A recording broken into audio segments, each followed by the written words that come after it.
पिछले एपिसोड में turbo granny momo को धमकी देती है और रात को टनल में बुलाती है, जिसके बाद मोमो और ओकारुन टर्बो ग्रैनी से लड़ने निकल पड़ते हैं। कुछ देर में ये दोनों टनल के सामने पहुंच जाते हैं और मोमो ओकारुन को आगे चलने को कहती है, पर ओकारुन बोलता है कि लेडीज फर्स्ट। ये दोनों ही फिर साथ में टनल के अंदर एंटर करते हैं और दोनों ही डरे हुए थे और एक दूसरे को आगे चलने को कह रहे थे। मोमो पूछती है कि टर्बो ग्रैनी के मिलने के बाद हम उसका क्या करेंगे, मुक्का मारेंगे? जिस पर ओकारुन कहता है कि हमें उसे शोनो सिटी के बाहर ले जाना होगा, जिससे वो अपनी लोकेशन बाउंड स्पिरिट से अलग हो जाएगी। फिर वो इतनी कमजोर हो जाएगी कि हम लोग भी उसे आसानी से हरा देंगे। मोमो कहती है कि हमने उस इतने बड़े एलियन को हराया था, तो हम इसे भी हरा देंगे। आखिर वो बस एक बुढ़िया है। तभी इनकी नजर सामने जाती है, जहाँ इन्हें ग्रैनी का बड़ा सा सिर दिखता है। वो दोनों यहाँ से भागने के लिए पीछे मुड़ते हैं तो देखते हैं कि दूसरी तरफ भी ग्रैनी की मुंडी थी और उसने इन्हें दोनों तरफ से घेर लिया था। ग्रैनी अब इनके करीब आने लगती है तो मोमो अपने बैग से कुछ बेसबॉल बैट्स निकालकर उसकी तरफ फेंकती है, लेकिन ग्रैनी अपनी आंखों से ही उन बैट्स को खा जाती है। ओकारुन अब मोमो से कहता है कि वो उसके कर्ज को आजाद कर दे ताकि वो इस ग्रैनी से लड़ पाए। मोमो ऐसा ही करती है, जिससे ओकारुन अपने मॉन्स्टर वाले रूप में ट्रांसफॉर्म हो जाता है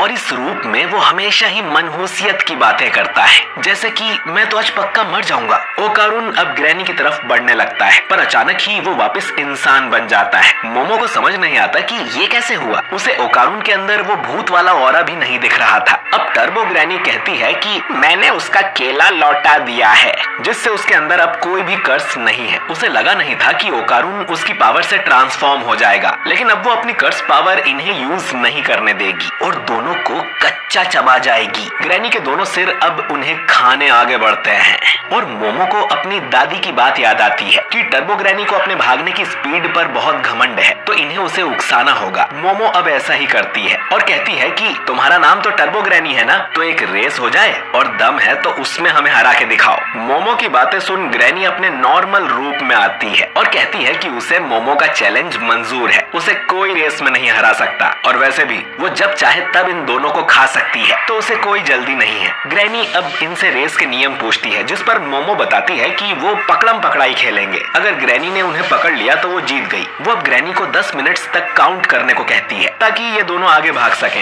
ये नियम ग्रैनी को पूरी ईमानदारी से मानने होंगे। अगर वो चीटिंग करेगी तो उसका नाम बदनाम हो जाएगा। ग्रैनी कहती है कि मुझे भी रूल तोड़ने वाले लोग पसंद नहीं है। अब मोमो और ओकारुन तेजी से टनल के बाहर भागने लगते हैं और ग्रैनी गिनती गिनना शुरू करती है। ओकारुन कहता है कि अब तो हम बच जाएंगे। मोमो तो जीनियस है। तभी ये सुनते हैं कि ग्रैनी को ठीक से गिनती करना नहीं आता। वो सीधा 1 मिनट से 3 मिनट ऐसे ही गिन रही थी, वो तुरंत ही 10 मिनट्स बोल देती है और ढेर सारे हाथों से मोमो को पकड़कर कैद कर लेती है। इसके बाद वो ओकारुन से कहती है कि इसके 10 मिनट्स पूरे हुए, अब तुम्हारी बारी है, और वो फिर से 10 मिनट्स तक गिनने लगती है। ओकारुन कहता है कि वो गिनती करने में चीटिंग कर रही है और नियम का पालन नहीं कर रही, जिस पर ग्रैनी बोलती है कि तुमने 10 मिनट्स तक गिनने को बोला था, पर कैसे गिनना है ये नहीं बोला। वो फिर से तुरंत 10 मिनट्स तक पहुंच जाती है और ओकारुन को भी पकड़ने लगती है। अब मरता क्या ना करता, तो जान बचाने के लिए ओकारुन ग्रैनी की छाती पर काट लेता है, जिससे उसे बहुत दर्द होता है। ओकारुन ग्रैनी को छोड़ने का नाम ही नहीं लेता। ग्रैनी को भी समझ नहीं आता कि वो ओकारुन को अपने से दूर क्यों नहीं कर पा रही। वो समझ जाती है कि ये ओकारुन के कपड़ों की वजह से हो रहा है, तो वो वापस भूत बनकर ओकारुन को पजेस कर लेती है और उसके कपड़े फाड़ देती है। ग्रैनी पूछती है कि तुम किसी जादूगर के रिश्तेदार तो नहीं हो ना।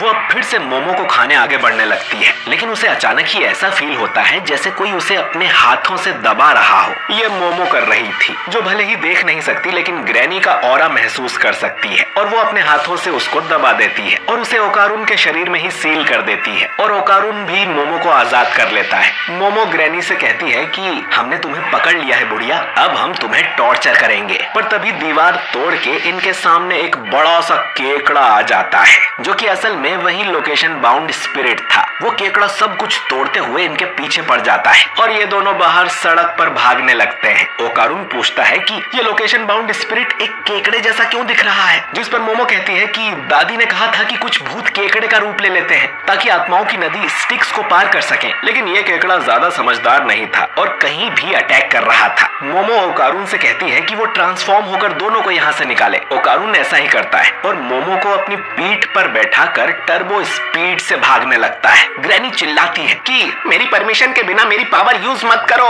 ओकारुन अब भाग भागते हुए पहाड़ी से ही कूद जाता है और पैरों को हेलीकॉप्टर की तरह घुमाकर आराम से लैंडिंग करने लगता है, पर तुरंत ही थक जाता है और दोनों शहर में जा गिरते हैं। वो केकड़ा भी इनके पीछे यहाँ आ जाता है और मोमो नोटिस करती है कि उस केकड़े पर ढेर सारे इंसानी चेहरे बने हुए थे। ओकारुन फिर से मोमो को उठाकर भागने लगता है और आम जनता उन्हें देखकर हंस रही थी क्योंकि वो लोग केकड़े को नहीं देख पा रहे थे, जिससे मोमो को काफी शर्म आती है और ये सीन मांगा में बेटर था। खैर, ओकारुन थक गया था और वो फिर से टर्बो मोड में जाए तो भी ये लोग शहर से बाहर नहीं निकल पाएंगे और वो केकड़ा जरूर इन्हें खा लेगा। मोमो अब ओकारुन को एक बिल्डिंग में जाने को बोलती है कि शायद इतनी छोटी जगह में वो केकड़ा नहीं आ पाएगा, लेकिन वो फिर भी सब तोड़ते हुए अंदर आ जाता है और आम लोगों को लगता है कि बिल्डिंग में धमाका हो गया है। केकड़ा अब एक पूल वाली जगह में आकर रुक जाता है। मोमो कहती है कि ये एक हॉट स्प्रिंग वाली जगह है और वो अपनी पावर से गर्म पानी के पाइप को तोड़कर केकड़े को नहला देती है। गर्म पानी से केकड़े का पूरा शरीर सुन्न पड़ जाता है और वो लाल होकर रुक जाता है, जैसे उसे गर्म पानी में उबाल दिया गया हो। ये दोनों अब शहर से बाहर निकलने लगते हैं, लेकिन रास्ते में इन्हें ढेर सारे ज़ॉम्बीज़ जैसे लोग दिखते हैं जो कि इनके पीछे लग जाते हैं। टर्बो ग्रैनी कहती है कि शहर के आखिर में एक बड़ा सा कब्रिस्तान है और उसने वहाँ आराम कर रहे भूतों से थोड़ी मदद मांगी है जो कि इंसानों के शरीर में घुसकर इनका पीछा कर रहे हैं। शोनो सिटी ग्रैनी का इलाका है और उन भूतों को उसकी बात सुननी पड़ती है। फिर इनके सामने केकड़ा भी आ जाता है और अब इनका बाहर निकलना नामुमकिन लग रहा था। मोमो अब ओकारुन को टर्बो मोड में भागने को बोलती है, हालांकि उससे भी ये लोग सिटी के बाहर नहीं जा पाएंगे, पर मोमो के कहने पर ओकारुन ऐसा ही करता है और टर्बो स्पीड में सबके बीच में से भागने लगता है और उसका रास्ता साफ करने में मोमो उसकी मदद करती है। साथ ही अपनी पावर को वो स्पाइडरमैन की तरह यूज करके दोनों हवा में भी जाते हैं और आखिर में वापस शहर के अंदर ही जाके गिरते हैं। दोनों ने ही अपनी पावर लिमिट से ज्यादा यूज कर ली थी और अब ये कुछ भी नहीं कर सकते और मोमो का ध्यान भटकने की वजह से टर्बो ग्रैनी ओकारुन के शरीर से बाहर निकल आती है और दोनों को जोर की लात मारती है और बोलती है कि आजकल के बच्चों में तमीज नाम की कोई चीज ही नहीं है और ग्रैनी को उनसे नफरत है। अब ग्रैनी उस केकड़े के साथ मर्ज हो जाती है और इनसे कहती है कि चलो हिम्मत है तो भाग कर दिखाओ। मैं 10 क्या 20 मिनट्स भी तुम्हारा वेट कर लूंगी, फिर भी तुम इस शहर से नहीं भाग पाओगे।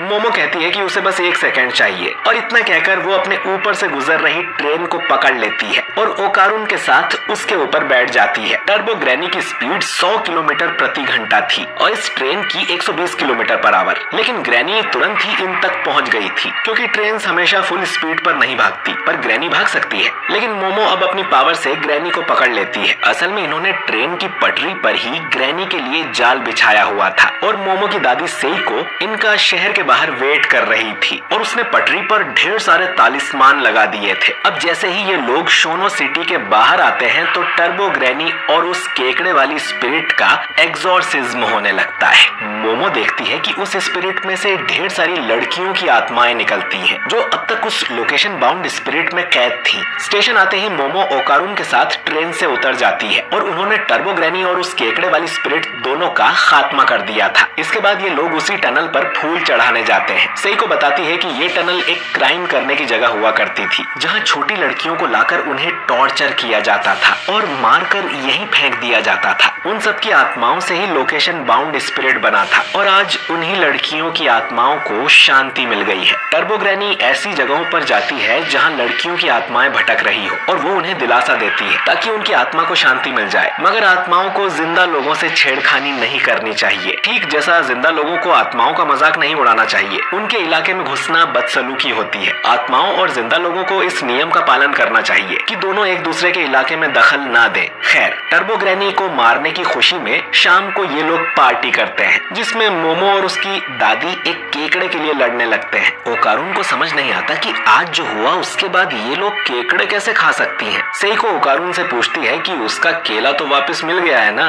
जरा मुझे दिखाओ। जिस पे ओकारुन कहता है कि पागल है क्या बुढ़िया, मेरा केला मेरे पास है और मैं किसी को नहीं दिखाऊंगा। दादी उसके पीछे पड़ जाती है तो वो मोमो से हेल्प मांगता है। मोमो तो केकड़ा चबाने में लगी थी और ओकारुन चिल्लाते हुए भागता है कि इस पूरे खानदान का दिमागी संतुलन हिला हुआ लगता है। खैर, ओकारुन इसके जिसके बाद मोमो को गुड बाय बोलकर अपने घर जाने लगता है। दोनों अब सोचने लगते हैं कि क्या ये उनका हमेशा के लिए गुड बाय था, इन्होंने गुड बाय क्यों बोला। लेकिन फिर मोमो ओकारुन को रोकते हुए कहती है कि कल स्कूल में मिलते हैं, जो सुन ओकारुन खुश हो जाता है और ये एपिसोड यहीं पर एंड हो जाता है। तो दोस्तों टर्बो ग्रैनी और वो लोकेशन बाउंड स्पिरिट खत्म हो गए हैं और ओकारुन को उसका केला भी वापस मिल गया है। तो क्या कल से ये लोग वापस अपनी बोरिंग स्कूल लाइफ में पहुंच जाएंगे या इनके साथ और भी कुछ बड़ा होने वाला है? जानने के लिए अगला एपिसोड जरूर देखें। आज का एपिसोड भी